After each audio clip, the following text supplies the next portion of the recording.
What do you feel like men really want that they're not getting? Sex. Men are not getting laid as much as they would like. In this episode, Amanda Leon, entrepreneur, the author of The book title is, How to Make Him Chase You which is great. is insinuated. shares why masculine presence matters more than wealth or looks, and how emotional safety, credibility, and confident leadership shape attraction. How do you create that container as the masculine? How do I get to have more sex? So, tell us about that. A woman can shift the way she communicates to men. Instead of making him the villain, to make him the hero of the story. If you can't be a Marvel character in a movie, you at least want to be a hero to your family, to your woman. If he's being himself, even if he's a bit of an asshole or he's a bit like uncouth, she knows what she's getting and she feels safe because she knows what it's going to be. The way you build confidence is doing what you say you're going to do. You keep your word to yourself. Men have capacity to hold space for negative emotions as long as you're not blaming them. He has to feel safe within himself. It means self-esteem. He values himself and he feels safe to be himself. Hello and welcome to my podcast, the Adam Riley Podcast, where I'll be interviewing experts and interesting people from around the world with the intention of helping men, including myself, thrive in the modern world of dating, sex, and relationships. Make sure to subscribe and let's go. Welcome. Thank you. It feels nice to be welcomed. I was thinking today that I actually first said to you I would love to interview you when I heard about your book. Yes. Like months ago, like 5-6 months ago, and I wasn't doing a podcast then, but I was like, I would like to interview you on a podcast. And you said to me, I remember you said something like, you better do it fast before I get too famous. I did not. I'm so sassy. So I'm getting this in just in time before you blow up. I am so sassy. I vaguely remember it, and I'm really proud of my past self for saying that. Oh man. Well, it's awesome. I'm glad to have you here and to have this conversation. And so that was inspired by when I heard about your book and you told me a little bit about it. And I haven't read it all yet. I am reading it.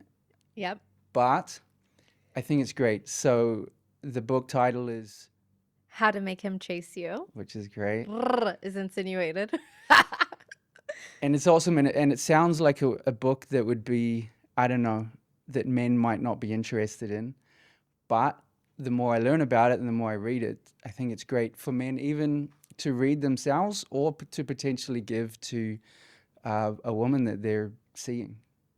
Right? Yeah, definitely. It was the strangest thing when I started getting feedback from some of my guy friends who had taken it upon themselves to read it without me asking, and their feedback was that they really liked it. And I felt so surprised because when I wrote it, that was not my intended audience. Sure. But they said, yeah, it's very pro-man, it makes sense, and yeah, they actually really liked it. And some of them are pretty big, not only book snobs, but just discerning people in general. So I feel high praise every time I hear that. Yeah, that's awesome. And I was reading some of it today.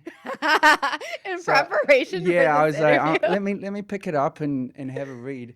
And yeah, I read and something jumped out at me straight away. So Ooh. I was on this topic and you start to talk about polarity. And you say something which is, you start to talk about, giving, advising to follow. And I thought this was fascinating because I know that you are a very successful woman. You're an entrepreneur, self-made woman. You've coached men, you've coached women, you've written a book, you've done all these incredible things, traveled the world. I don't know if you've traveled the whole world, but you're in Bali, which is, most people's dream. And then here you are saying, follow. Right. Why do you say that? Yeah. I mean, it was an interesting journey to get into learning to follow and learning to lead. And It's polarity, right? I feel like what a lot of people forget is that the human experience is masculine and feminine. So as a woman, it's not just about being feminine all the time, cutesy cutesy. It's within me to be masculine and feminine and to know what each situation calls for. Mm. So yeah, if I'm traveling alone and I have to be aware of my surroundings, I might kind of tap in more to that masculine that needs to lead and be aware and protect myself. And then there are also times where it feels really good, really restful to be in the feminine. And I realized that if I ever wanted to attract a masculine man, that would mean that at least in relationship, I would really have to come with my feminine and to allow myself to be led. And I believe that also, though, that comes with a standard. So in my book, I don't know if you read about it, but it's called A Safe Surrender. I didn't get that far yet, but Yeah. So it's this idea how's it? between like following and just being and just surrendering, right? But you can't surrender until you have safety and until you have Mm. trust.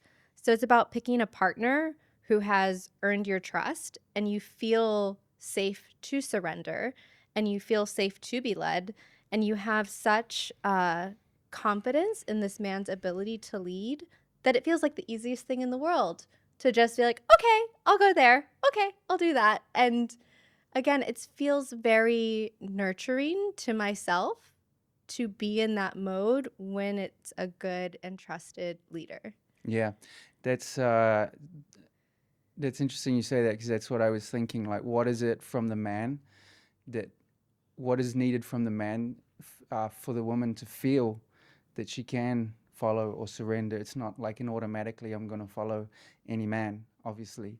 So Mm. I don't know. You also suggesting what women because I mean the channel is for men. So Right, what are you suggesting women to look for? I guess in the man. right. Well, from coaching men, one of the things I feel is a misconception is that a man believes that the more money he has or the more take charge and alpha he is, the more he's going to attract a feminine woman or get the woman that he wants or the hottest woman, whatever it might be. And that's not necessarily true. I don't feel like women are looking necessarily for the richest man or the hottest man. We're looking to feel, again, like in that feminine, feel safe. And that's emotionally safe, financially safe. It's a lot of different layers Mm, of safety. And as a man, how can you offer safety for a woman if you haven't cultivated safety within yourself? true that. And I feel like you can probably speak to that of cultivating safety and security within yourself. That way you have it in such abundance, it kind of spills out of you. And then the women kind of come knocking down your door, right? It's interesting because uh, safety, or we think of physical safety, so we think of being strong and being able to maybe like physically defend, which I think is part of it. That's a kind of safety, like you said. Uh, financial safety counts, physical safety counts, but then emotional safety is this one that, okay, what does that mean? How do we provide emotional safety? And as you say, it's about how he feels in himself. So he has to feel safe within himself. What does that mean? It means self-esteem, Right. basically, right? It means he values himself and he feels safe to be himself. Actually, I did an interview recently, just like on the beach, and I asked a girl what she thought. Uh, I asked her, money, looks, or confidence, okay? And she said, confidence, of course. And I'm like, okay, well, what for you makes a person seem confident? And they can, she said, well, they can be themselves. And I'm like, whoa, okay, we went from confidence to being yourself, meaning being authentic.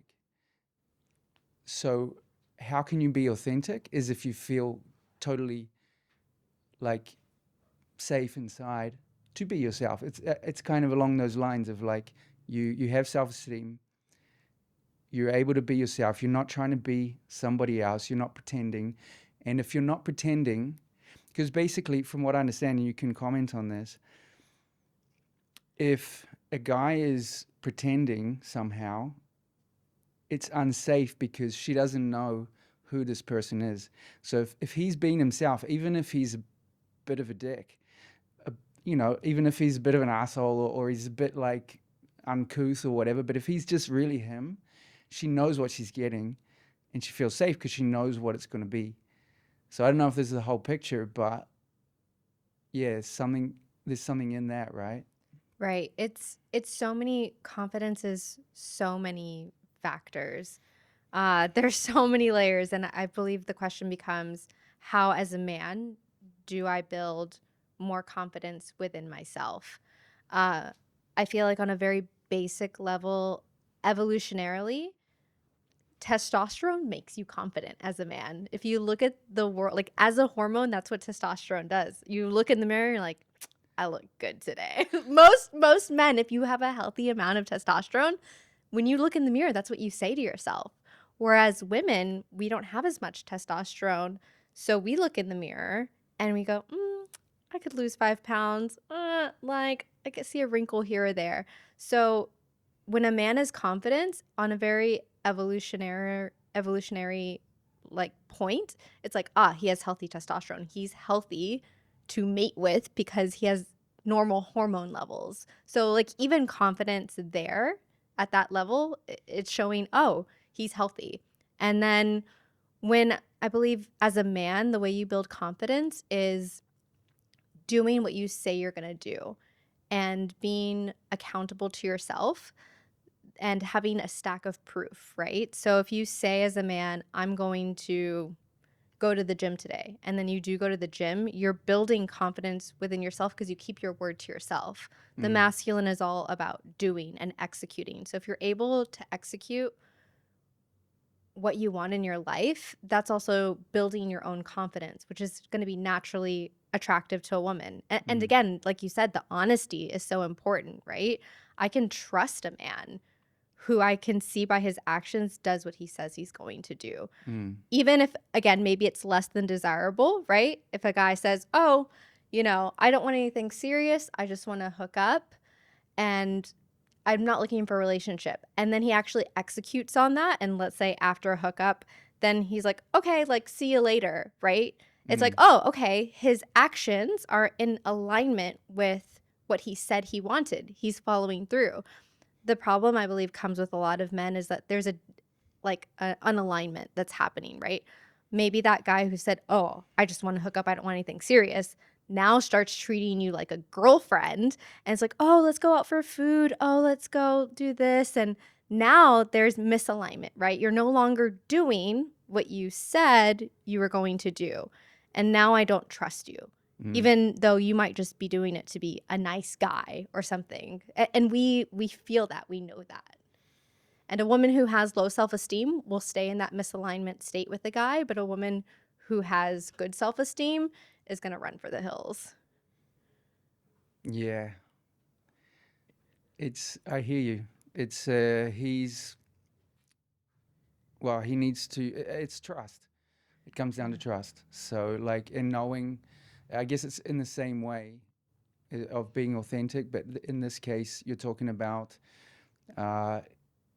he is what he presents, and he shows that by, doing what he said he would do, and that builds trust over time. And then guys, why are they not doing that? Because either they don't know really what they want, or they have shame around, saying what they actually want, or they've, I think a lot of times they've just been conditioned and taught to be a certain way, but they want something different. I think something actually that I'm looking into a lot is like the difference between like what you really want and what you've been told you should want. Yep. And these two voices, it's hard to know sometimes what one is really you, you know? And this is like the journey to figure out like what you really want, speaking from the guy's perspective. Yeah. Um, Yeah, I feel like that's true for men and women. In my book for women, I start with, I'm not here to judge you. If you want marriage, great.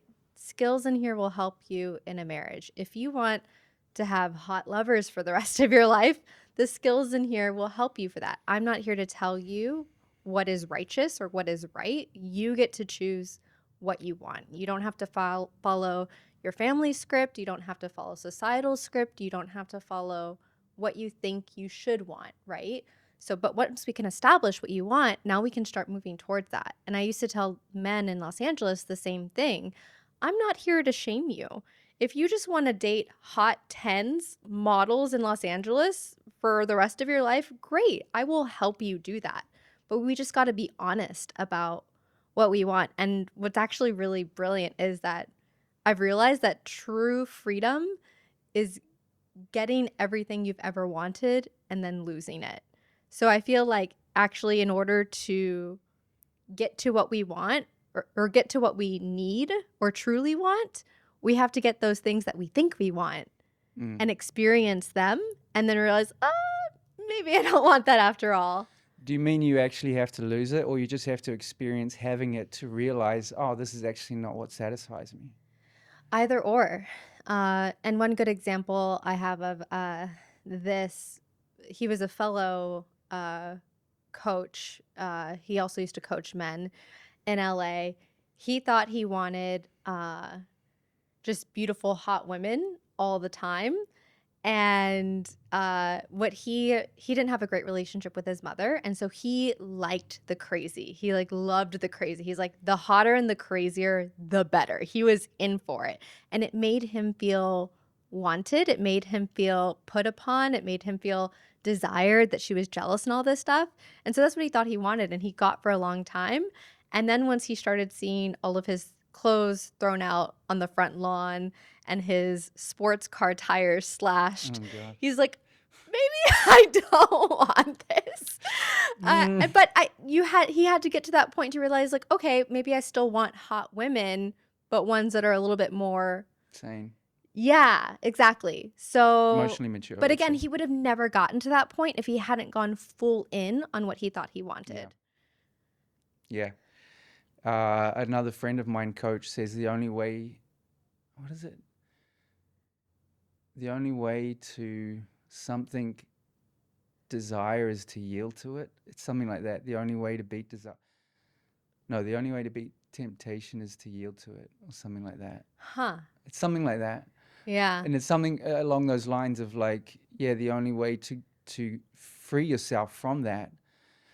I don't know if it's the only way, but it's It's a an way. effective way. It's a way. It's a way. Maybe it's a fun way. It's a roller coaster way, right, of doing it, Right. which is like highs and lows, super Yeah. highs and super low, and you know, big lows.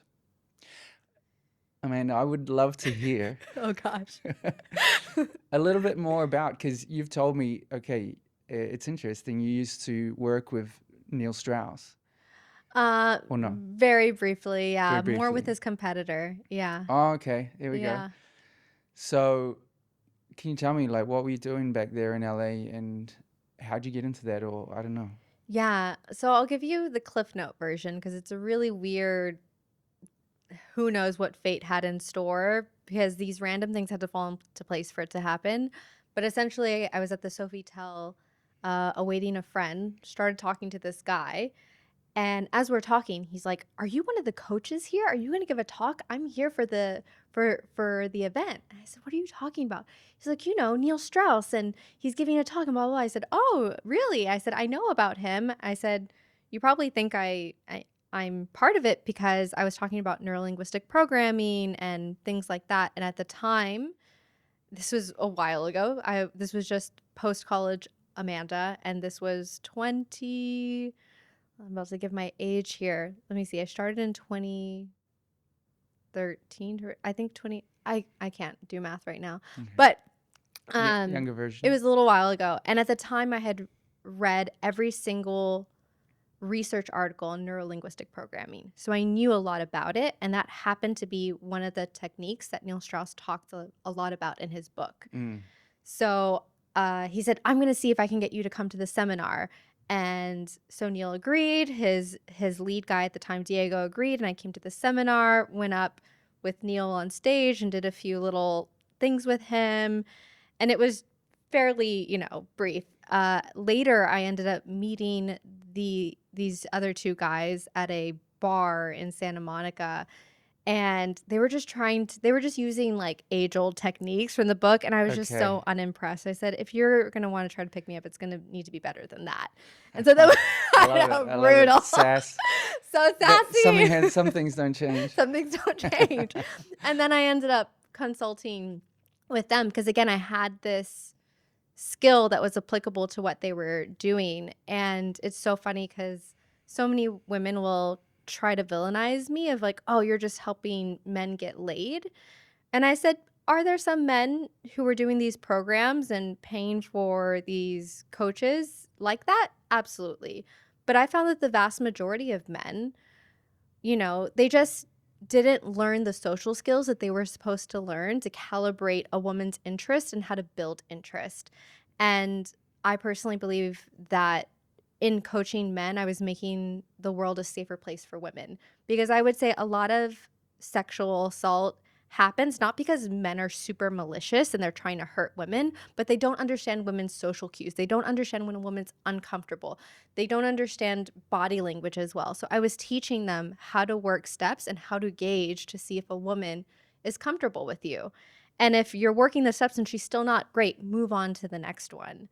So I really liked it when I was doing that consulting work. And yeah, it was just kind of random. And then I left. Then I applied for a job at he was a famous YouTuber at the time.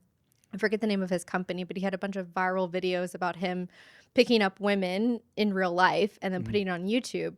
And it was 7 rounds of brutal interviews.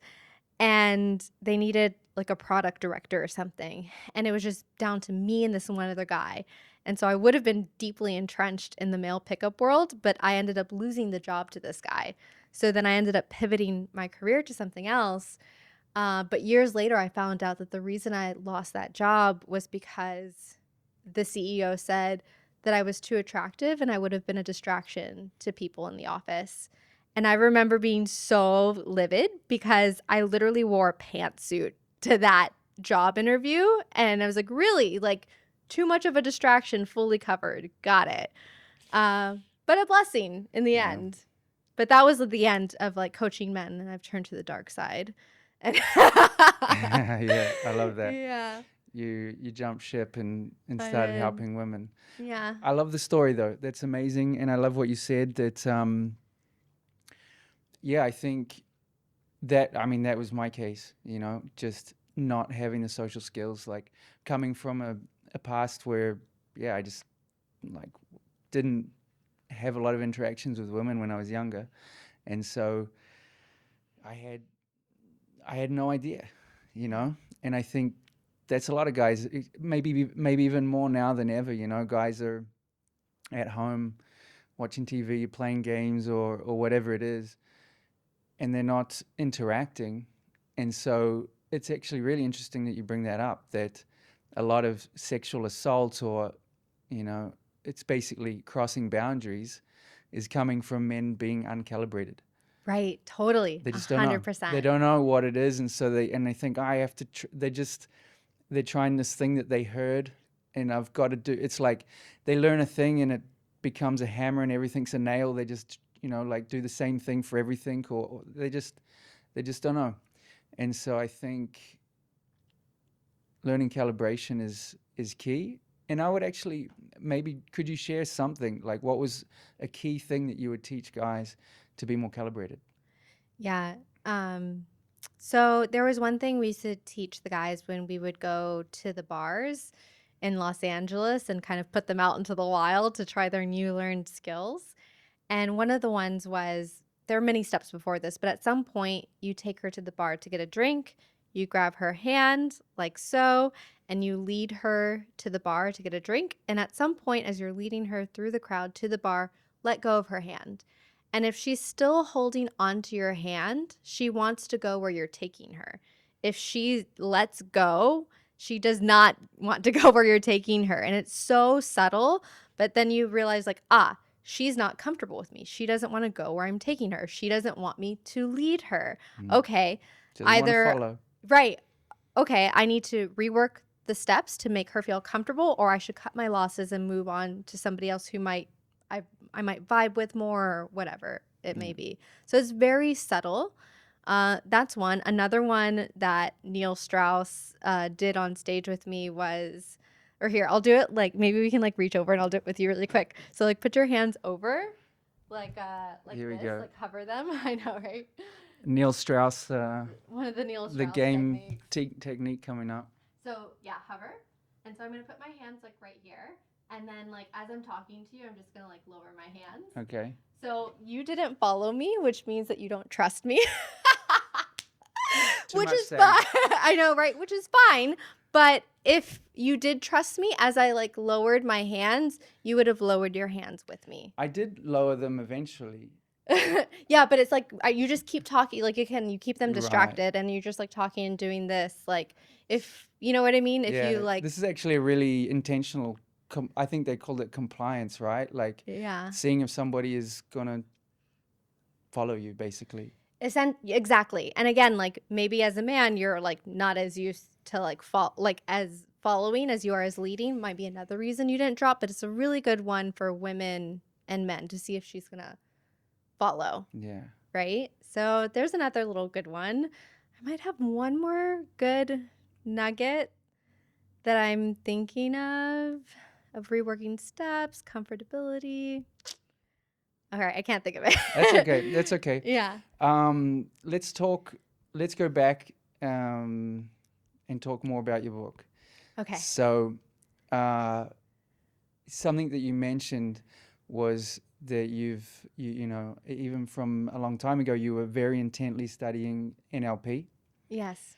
And one of the great things I think about your book is that you've really studied a lot, and you bring in throughout the whole book like references from studies. So it's very much like, I don't know, science-based or at least research-based, Right. you know, the concepts that you're bringing. Right. Yeah. I mean, I come from a cognitive neuroscience background. It's one of my degrees. So very science-based, right? Hypothesis, or you have like your theory, then you develop like an experiment, and then you bring in evidence for your experiment, and then you have a conclusion. So I feel like that was the way I was trained. And then also from even before that prep school, it was like you always cite your references. Like your opinion, like anyone and everyone can have an opinion. It is honestly not valuable. But if you can have an opinion and you can bring some sort of evidence underneath it, that's a much more strong position to be in. And I just like prefer, it's just also my preference. I prefer to engage with people who have receipts. Like, show me your receipts. Show me the evidence. Otherwise, I mean, I honestly couldn't care less about somebody's opinion or anecdotal evidence. Oh, I heard this story from this person. It's like, great. Everybody has a story about everything that could possibly be under the sun. It doesn't sway me, and it doesn't have an impact on me because I prefer to be in my discernment. And I want to offer something valuable to people that has longevity and isn't just a trend. Yeah. Yeah. That's great. I love it. And yeah, you bring a lot of value in there. I remember when you first told me about the book. I've repeated this many times actually since. So no. You brought up something which stuck in my head, which made me want to read the book. And I've even, shared it with other people without having fully read it from this one idea. I love it. But I thought it was great. So this book is for women. But I realized from this that it's not about, so you're saying how to make him chase you.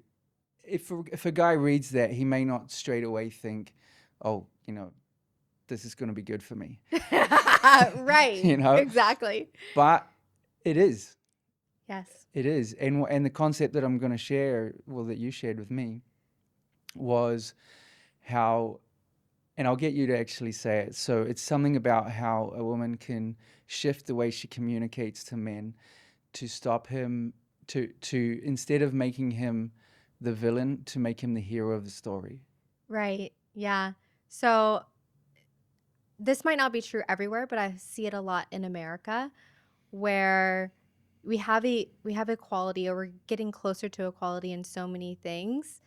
And sometimes it's really hard to shift out of that career masculine mode that we're required to be in nowadays. Like, think about it. For most of the 300,000 years that we've all existed on this world, there wasn't a massive requirement for women to be in their masculine. But now we're required to be in our masculine a lot more. And a lot of us haven't learned how to like shift down from that gear, right? So, and now I have forgotten the question. So yeah, like then in communication, Right. how she can, because this really resonated with me. Like Right. when I heard it, I was like, this could change everything in a relationship. Right. If I was communicated with this way, if I was communicated with in this way instead of the other, it Right. would totally change my experience. So I realized, okay, this is for women, but it would be great for me too. Like I would give this book to a Yes. girl that I'm seeing, or a partner, Right. because it's great. Yeah. So now I remember how we were getting there. So many women keep on their boss pants when they get home, and they're kind of telling a man what to do, like their boss, and managing them, and also focusing on what they're doing wrong and making them the villain of the story. So it's the difference between, hey, you said you were going to go get eggs and milk, and now we don't have anything for breakfast tomorrow. Now I just told you exactly what you did wrong. You didn't follow up on your word. I'm essentially shooting at your masculinity, right? Because you're supposed to take action and do what you say you're going to do. And I've made you the villain of the story, right? And now why would you want to help out? Because you're the villain. There's no winning. Why even bother getting in the game if you can't win? Who wants to do that?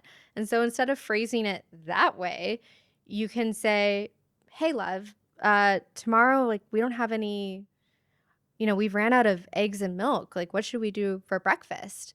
And now I've presented you with a problem that's an us problem, and men do so well in their problem solving mode. They're so good at it. And now you think like, oh, you're right. Well, I can take us out to breakfast. Or, yeah, I'll get up earlier in the morning and I'll go get pancake mix. Like, now you have the opportunity to be the hero in the story that saves breakfast tomorrow rather than the villain. And I feel like that's what every man wants to be. If you can't be a Marvel character in a movie, you at least want to be a hero to your family, to your woman. And the women need to learn to give men that opportunity. Just something just came up for me, which I like about this, which is, so a book that stuck out for me, and I think it's an important one, is Men Are From Mars and Women Are From Venus. Yes. And the whole, like, I stopped reading it halfway through because I was like, okay, I think I got the point. Like, women don't want men to solve their problems. They want them to listen. Something like that. That was like the core thing that I took. And I think, it's basically what you're saying here is this is the opportunity where men get to use their problem solving. Yeah. So it's, for men using it in the right place, and she's giving him the opportunity to use that thing which he's good at and which he wants to, he wants to help her and be the hero. And it's not the right time when she's expressing her emotions, when she's, had a bad day and she's telling all of the things that happened. It's not the time to problem solve unless she specifically asks. Totally. So, but it doesn't mean, in a way, never problem solving. It just means there's a time and a place, and that example gives him that opportunity. Yeah. what's also interesting that he talks about in that book of Men Are From Mars, Women Are From Venus, is that on Mars, what men like to do is they like to solve their own problems. If they have a problem, they go into their cave and they try to solve it on their own. And if they can't solve it on their own, they'll go and specifically ask a man that man respects on how to solve this problem. So when a woman's coming to you with a problem on Mars, that means like, oh, she respects me because she thinks I can help her with this problem. So not only is it giving the man an opportunity to be the hero, it's a very subtle, deliberate sign of respect as well. Yeah. I like that. Yeah. I like that. I should have read the rest of the book. Both books. It's 2 books? Well, my book and the Oh, Men Are yeah, From Mars. I and definitely Women Are need to. I will. Mine first. Yours first, more important. Yeah. It's more I don't know, modern. Yeah. The Men from Mars, I don't know. It's a classic, and he's actually had a follow-up book, Beyond Mars and Venus, which is fairly interesting as well, and kind of talking about how, to get back to polarity, we're not as polar as we used to be, so how to navigate that and still create passion, which is something that I also talk about too. So now that probably both people work, how do you create passion in that relationship where we're not as different as we used to be? So, tell us about that. How Yeah, to, what do you? I mean, I think that's a great topic. I guess it's different in different stages of the relationship. Like, it's probably much easier in the beginning. I imagine, like, once people have kids and things like that, you know, it's way more. I don't know. Probably takes a lot more effort because you have a lot of things going on in life. But yeah, what's your take on creating polarity yeah. in a relationship? I feel like one of the steps to that is determining how you present in a relationship and whether that's in alignment with how you want to present. So getting really honest with whether or not you're feminine dominant or masculine dominant, just as you are now. And then figuring out, okay, do I want to be that? Because the opposite, I'm going to attract the opposite, right? So if I'm a little bit more of a passive feminine man, realizing that, okay, that's how I am now, and realizing, okay, I'm going to probably attract a more masculine woman who might earn more than me, who might kind of, that might, and have that power dynamic, and then decide, is that a relationship I believe I could be happy in? And if it is, like, great, go for it. And if it's not, maybe think about changing, like, okay, I'm presenting a little bit feminine now. How can I bring more masculinity into at least the relationship portion? And so I'll give an example. So, like, if you realize, oh, I'm a little bit more of a feminine, passive man, just go with the flow, but I don't really want to be with a masculine woman. And you think, okay, how can I cultivate my masculinity? Some of the things you could do are, like, get part of a men's group that does something like physical and active on a regular basis, right? Whether it's a running group and you run with these guys, once a week, twice a week, whatever that is. Or maybe, again, something that really helps men cultivate masculinity is acquiring a new skill set, because it makes you feel really competent. And it might be something you like, horseback archery, right? It's actually like intensely difficult, but if you can start learning that and now you feel competent and you can add that to a skill level, that makes you feel really masculine. Learning how to work on cars, like the testosterone and masculinity, it's really wrapped around doing and logic and single focused and seeing something through. That's what testosterone helps you do. So if you can do things where you're using more testosterone and producing more, it's going to help you feel more masculine and actually physically be more masculine. That's interesting. I've obviously heard like a lot of talk about exercise, going to the gym. These things boost testosterone, especially weightlifting. But I hadn't thought of like fixing a car, or I don't know, just doing problem solving. I don't know. Have you read a paper on that or something, that actually problem solving is something that makes a man, I don't know, gives more testosterone? Yeah, I couldn't cite an exact study, but I'm sure you would find some.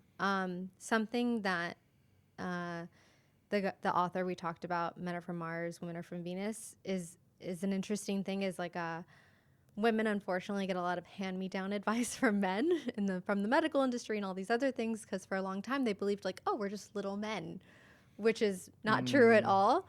But for example, one of the an advice that we give to men is that if you're feeling stressed and you have high cortisol, go to the gym, because when you raise your testosterone, cortisol will drop, right? Yeah.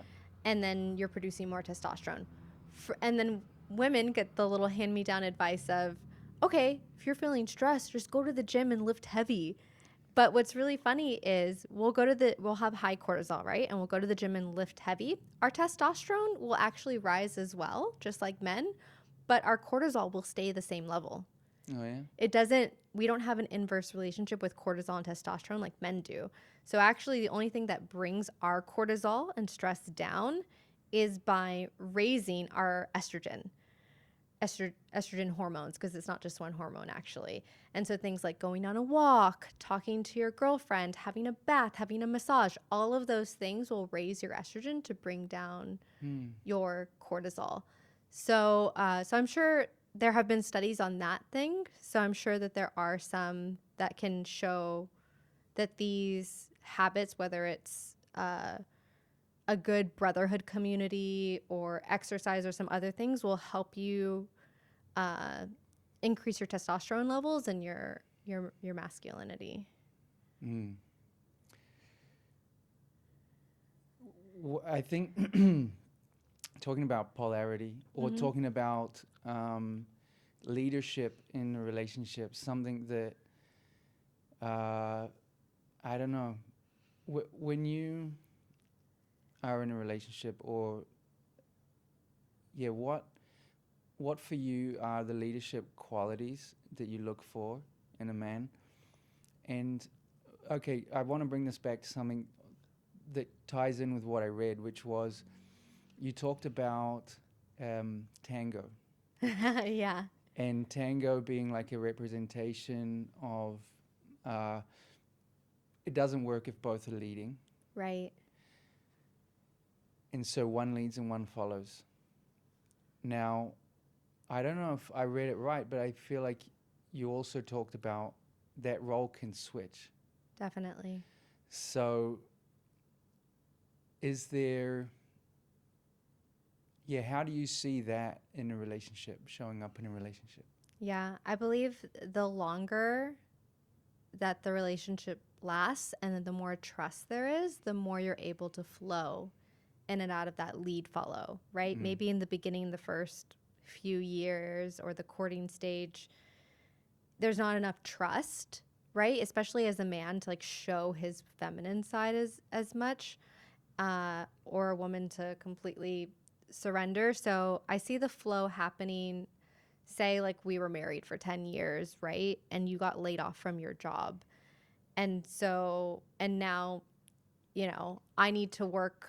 It's like something could happen where in our relationship dynamic as a team, I might now need to be the one to lead. But because we've built so much trust, and because also, again, this is temporary, you're able to flow in and out of that. I hear you. Whereas, like, let's say we weren't together 10 years, you might feel emasculated if I said, okay, I'll pull some extra shifts at work, but I'm going to need you to watch the kids. Do you know what I mean? But because we have that trust, we're able to flow in and out. Yeah. And I guess it really is down to every relationship, because some relationships work like that. Like the guy's at home taking care of the kids, she's working, and some people that works for them. Yeah, again, and I don't ever want to shame people, just like I said in the beginning. Like, if you just want to date tens, if you just want to have lovers for the rest of your life, that's well and dandy. Like, do you? And the same with men and women. If you're a man who wants to stay at home, be more in your feminine, be more the receiver, be more provided for, you can still have a very juicy, passionate relationship with a woman who's more, quote unquote, alpha, dominant, out there in the workplace, closing deals, blah, blah, blah, because you're still going to have a lot of polarity, Yeah. right? Yeah. I will say the caveat to that is that on the bell curve of how people are born, the vast majority of men are masculine energy dominant and the vast majority of women are feminine energy dominant. It doesn't mean that there aren't outliers on the other part of the bell curve, but realizing that maybe as a man you've been habituated to be more passive by your society, but actually being in your feminine doesn't give you energy. It's not nurturing to you, but you've just been conditioned this way. And to take a good look at, again, everything's tied physically, mentally, emotionally, right? To maybe take a look at your testosterone levels, take a look at your hormone balance. Is everything balanced? And am I healthy? And yeah, I still prefer to be the feminine energy partner. That's totally your prerogative. Go for it if it works for you. Yeah. Yeah, I hear you. No, I'm thinking of a specific situation. Yeah. So, because I look at myself and I think, what's my tendencies, And I see, so one of the things that I, hear a lot is like, men making the decisions for dates and these kinds of things. Okay. So, but I honestly struggle a little bit with that because I'm like, I'm okay with making a decision, but I don't know what she wants. So I like to try and get some information. Yeah. But also, I think of, when I think of roles and what I would like in a partnership, I tend towards, I would like to be the provider. I would like to be with somebody who's more in their feminine and is, creative and more in their feminine flow. Like, and I like that dynamic.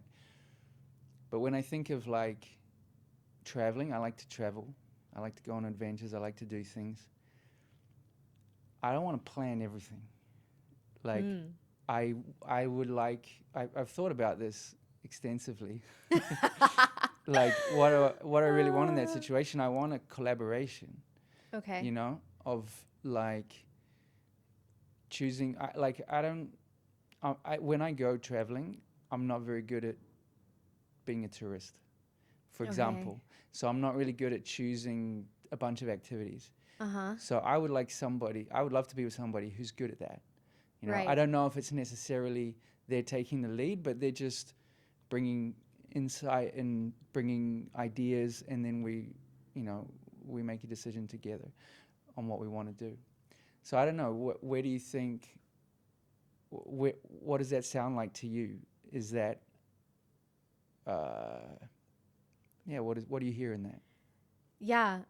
Well, in the beginning where you said, planning the dates and stuff like that, in my book, I talk about, as a woman, you have to communicate your wants and your feelings to a man and then have him intake that information and then make a decision and take the action to make it happen, right?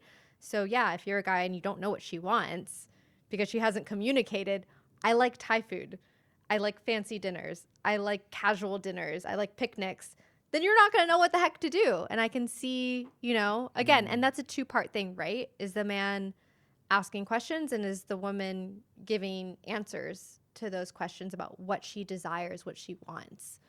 So I would say that is kind of a two-way thing. In terms of the vacation mode and traveling, it depends, right? Like, I would feel like if I was, let's say, like a masculine man, but I don't want to be the one always, planning everything. Either one, I'm going to get an assistant and tell the assistant, this is what I want. Go ask her what she wants, book everything for us, right? Or you could say, hey, baby, I want to go to Vietnam. You love traveling. You love research. You're good at it. Here's my credit card. Book everything. In both of those situations, I feel like the man is still the masculine energy partner. And does that make sense? It makes total sense. Yeah. He's still taking the lead. He's saying, hey, we're going to do this. uh, you're great at choosing places. Choose a couple of places. Let's look at them, and we choose together which ones we want. So it's not that he has to decide what they're going to do. It's really like, and that's actually real leadership. When you're a great leader, you're not just telling people what to do.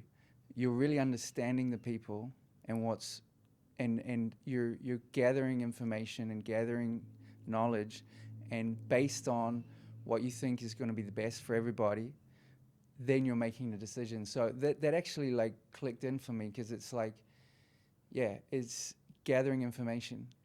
Mm-hmm. So it's not trying to make decisions without the information. It's like, if you don't know, you have to find out. And I love that you say for the women to make sure he knows. Yeah.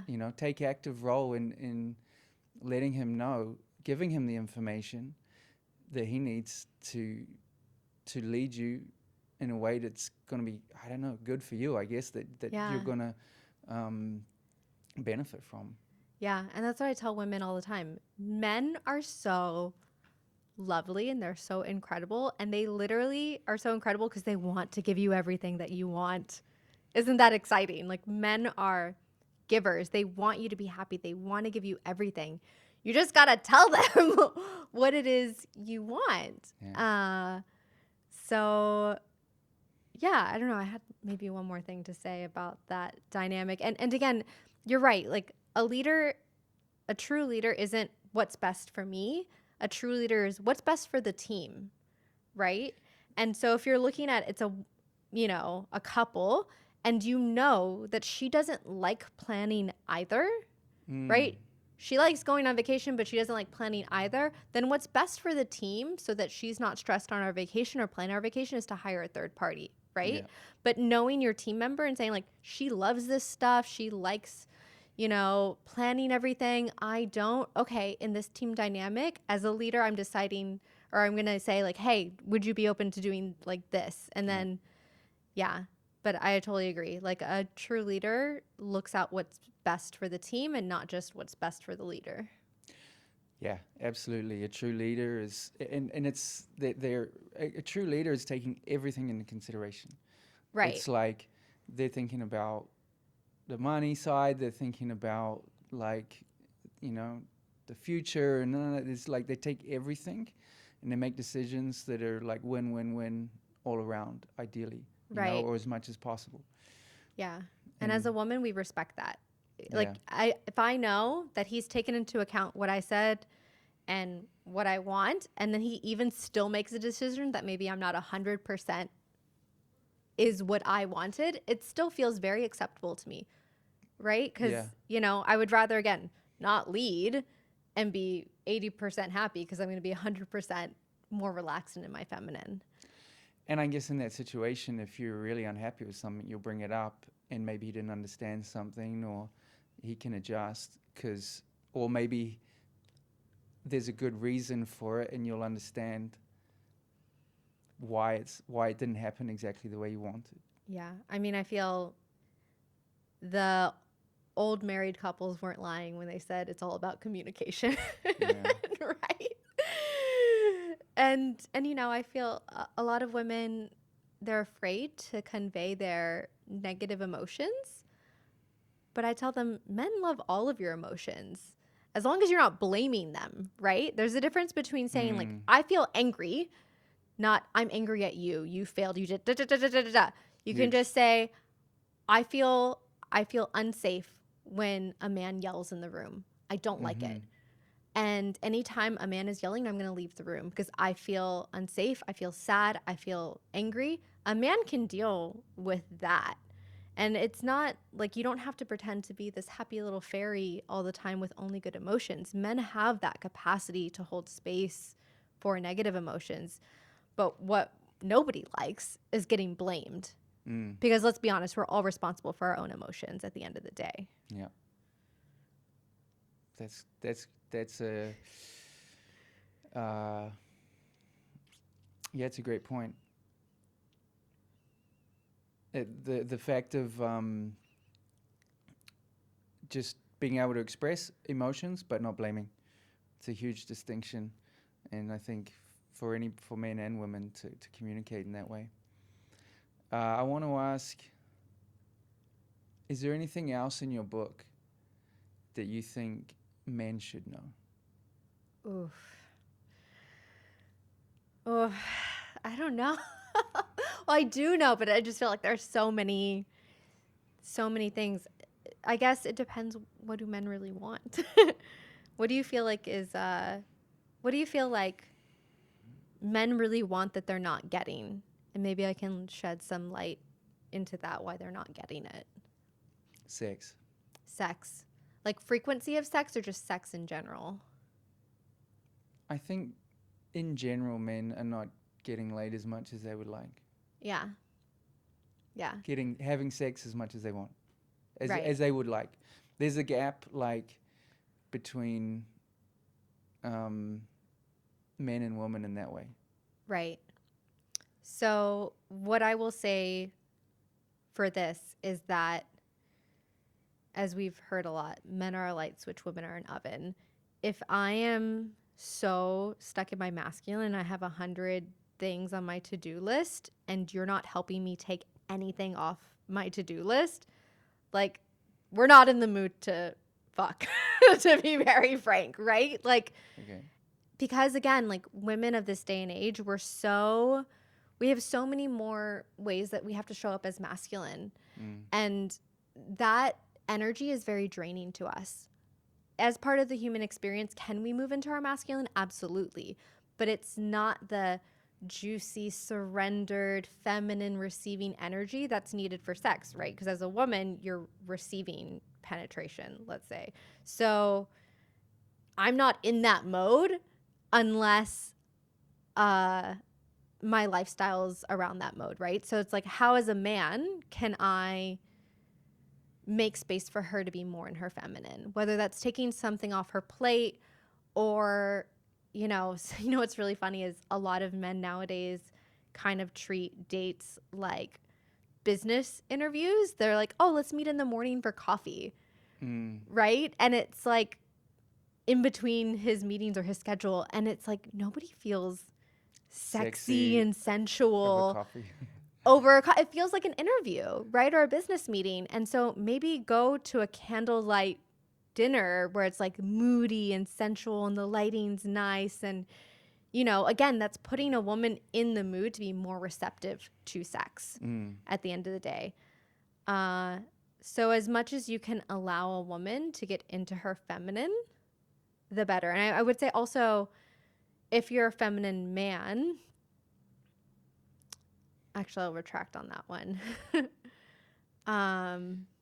But it's interesting. It comes back to feeling safe, not having a bunch of things on your mind. So you said the to-do list. That makes sense to me. I know I have in my mind where I've heard, or just like the importance of getting out of the mind and into the body. When you're just talking about actual, like, feeling like sex, it's like you have to be relaxed. Yes. You have to be relaxed. So if you're not relaxed in general, you're not going to be horny. Like, right. You're going to be in your mind. And so it takes time, for anybody to get out of their mind. It takes time for anybody to get out of their mind. And I think it's important for both men and women, because I don't think it's going to be great if anybody's like fully in their mind and in their to-do list. So I guess, in the relationship, really creating space and being intentional about that. Yeah. To have a process to get to a place where you're away from the to-do list, you start to relax, whatever it is, and then, you're in a much better place for magic to happen. For the magic to happen. Yeah, and the masculine is the container, right? So you as the masculine want to create the container for sex to happen, which is play and fun and flirting and her not thinking about work and her not thinking about having to pick a place for dinner, right? And also, like, pay for the fucking dinner. Especially in a place like Indonesia. It's like, oh, I'm sorry, you can't afford my $7 or $10 meal. Like, it's not going to put you in a good spot to get laid, dude. Do you know what I mean? Like, it's maybe a little bit of that psychological reciprocity, right? And it's not like paying for dinner is going to get you laid, but it's going to get you closer than not paying for dinner would. Yeah, it depends on the woman, because some of them don't like that. But I hear you. I hear you. Yeah. That's a whole other thing. But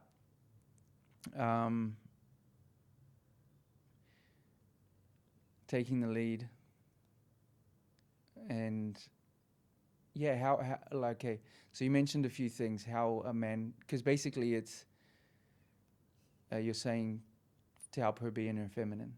Yeah, and again, creating that container for sex to happen. And sex is supposed to be playful and fun and exciting and erotic, right? So how do you create that container as the masculine, right? For that to be a possibility to happen, right?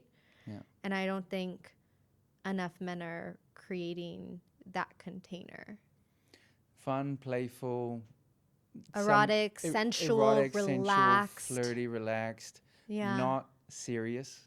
Yeah. Not Like, too and I think serious. women can smell desperation, right? So if like his end goal is to have sex and he's like pushing for it, it kind of like makes women like repel more. But if you could tell, it's like, yeah, we could have sex or not have sex. And like you're touching though, it's like, but we could, right? Like you're playing. And so it's like the man's like, you know, playing with that. That's like way more seductive to a woman than a man who's like, oh, I haven't like had sex in so long. I'm taking you to dinner. I'm getting this and that for you. You better put, like, we can feel that energetically. Yeah. You're like analyzing all the past dates. Did I put out that energy? Yeah. It's great. Yeah. It's I a think great that's a big one. conversation. Like, let's be honest. Like, men want to have more sex. So how do I get to have more sex? Yeah, I'm trying to think what I had in my mind. Is something about the potentiality, not needing it, obviously.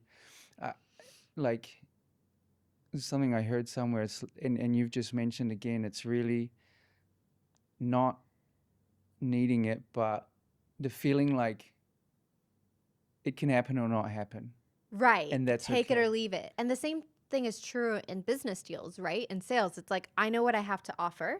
And as a Yeah. confident man, I know what I have to offer. It's take it or leave it, baby, but I know you want it. Right. Right? Like a little bit of that playful attitude of like, you could have all of this if you wanted. But if not, no big deal. I enjoyed having dinner with you. Like, if it's just women know the difference between a man who's taking you to dinner and getting you flowers because he's trying to get something from you is transactional, or that's just the way he treats all women. Right. And it's way sexier if that's just the standard he holds for himself and how he comports himself and how he wants society to view him and how he respects all women, or, you know, respects all people and being courteous and kind. And, you know, we pick up on that. Well, you say respects all women, but is it maybe that he also flirts with all women? Or is, because you're talking about this is like a general vibe that he has. Like he's a fun, playful guy. I don't know. Yeah. Maybe, again, like the respects all women. Again, if they want it, they can have it. I think, again, we respect a man who might be flirty because he's single, right? You're allowed to be flirty with the world, just like a woman is. If she's single, you can be flirty with the world. And that doesn't necessarily mean that when he's in a committed relationship, he's going to be flirty. Yeah, of course. Right? So again, it's not like a discount on him if he's playful and flirty in a kind of take it or leave it attitude. Yeah. It's just confidence. And that confidence presents differently for every man. There's a quiet confidence. There's an outgoing, flirty confidence, maybe. There's a physical confidence of like very intentional but subtle and calibrated touch, right? That isn't necessarily talking flirty. So again, a man just kind of has to work out what feels right and authentic to him, and how does that confidence manifest? Because women at the end of the day will always be like, I agree with that woman you interviewed.